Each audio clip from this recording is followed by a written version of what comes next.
Η Γη είναι μια σφαίρα που περιστρέφεται ακατάπαυστα στο κενό του διαστήματος, υπακούοντας αποκλειστικά στους νόμους της κοσμικής φυσικής. Όμως, για να πλοηγηθούμε, να εμπορευτούμε και να μετρήσουμε τον χρόνο, χρειαζόμαστε σταθερούς κανόνες και επίπεδους χάρτες. Ο συγχρονισμός ενός παγκόσμιου ρολογιού πάνω σε μια επιφάνεια που βρίσκεται σε διαρκή περιστροφή αποτελεί ένα μαθηματικό παράδοξο. Παράλληλα, η αποτύπωση μιας τρισδιάστατης καμπύλης επιφάνειας σε ένα δυσδιάστατο επίπεδο, χωρίς να παραμορφωθεί η πραγματικότητα, είναι μαθηματικά αδύνατη. Σε αυτό το βίντεο θα ανακατασκευάσουμε τον πλανητικό κάναβο. Θα ξεκινήσουμε από την ηλιακή γεωμετρία, θα εξετάσουμε τα μαθηματικά του χρόνου και θα καταλήξουμε στον δορυφορικό τριγωνισμό. Το σύστημα των γεωγραφικών συντεταγμένων αποτελεί ένα περίπλοκο πλέγμα γεωμετρικών συμβιβασμών και μαθηματικών ψευδαισθήσεων. Κοιτάζοντας την υδρόγειο, το γεωγραφικό πλάτος λειτουργεί ως τη βασική μονάδα μέτρησης στον άξονα βορρά-νότου, με αφετηρία τον Ισημερινό. Μια κοινή παρανόηση είναι ότι το κλίμα ενός τόπου εξαρτάται από την απόλυτη απόστασή του από τον ήλιο. Αυτό το διάγραμμα δείχνει πώς η ηλιακή ακτινοβολία τέμνει τη Γη. Ο πραγματικός ρυθμιστής του πλανητικού κλίματος είναι η γωνία πρόσκρουσης αυτών των ακτίνων στη καμπύλη επιφάνεια. Στον Ισημερινό, οι ακτίνες πέφτουν κάθετα.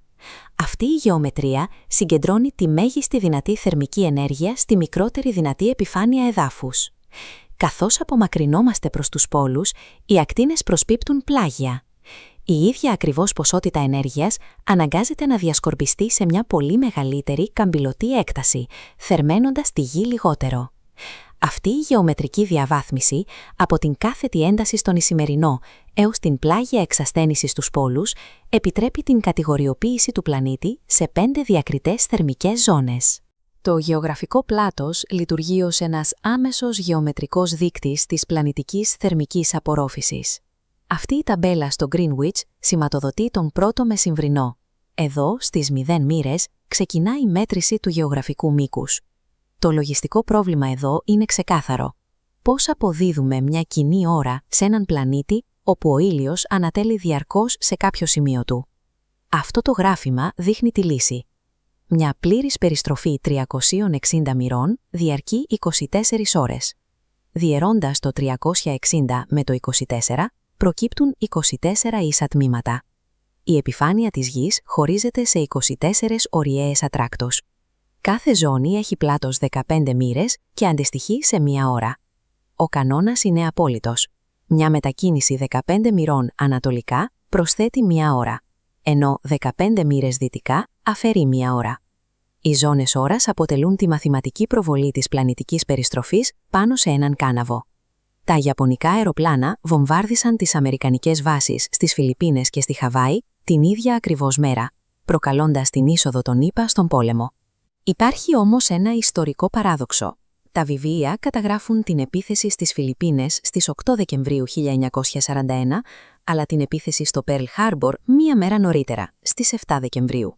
Σε αυτόν τον χάρτη του ειρηνικού, η γραμμή ανάμεσα στην Αλάσκα και τη Σιβηρία είναι ο μεσημβρινός των 180 μοιρών, η διεθνής γραμμή ημερομηνίας. Αν διασχίσουμε αυτόν τον μεσημβρινό με δυτική κατεύθυνση, το σύστημα επιβάλλει μια μαθηματική επαναφορά. Κερδίζουμε ακαριέα μια ολόκληρη μέρα. Η Χαβάη βρίσκεται ανατολικά της γραμμής, παραμένοντας στο χθες σε σχέση με τις Φιλιππίνες που βρίσκονται δυτικά, παρόλο που τα γεγονότα συνέβησαν ταυτόχρονα. Το γεωγραφικό μήκος έχει τη δύναμη να καθορίζει όχι μόνο την ώρα, αλλά και να χωρίζει την κοινή μας πραγματικότητα σε 2 διαφορετικές ημερολογιακές ημέρες. Πέρα από τον αόρατο κάναβο του χρόνου, αντιμετωπίζουμε το φυσικό πρόβλημα της δημιουργίας ενός χάρτη. Στην πραγματικότητα, είναι γεωμετρικά αδύνατο να μετατρέψουμε μια σφαιρική επιφάνεια σε επίπεδη, χωρίς να την σκίσουμε ή να την παραμορφώσουμε. Η χαρτογραφική προβολή είναι η μαθηματική διαδικασία μέσω της οποίας οι χαρτογράφοι διαχειρίζονται αυτή την αναποφευκτή παραμόρφωση. Αυτός είναι ο παγκόσμιος χάρτης μερκατορικής προβολής που κρέμεται στους τοίχους των περισσότερων σχολείων. Ο χάρτης υποδηλώνει ότι η Γροιλανδία και η Αυστραλία έχουν παρόμοιο μέγεθος.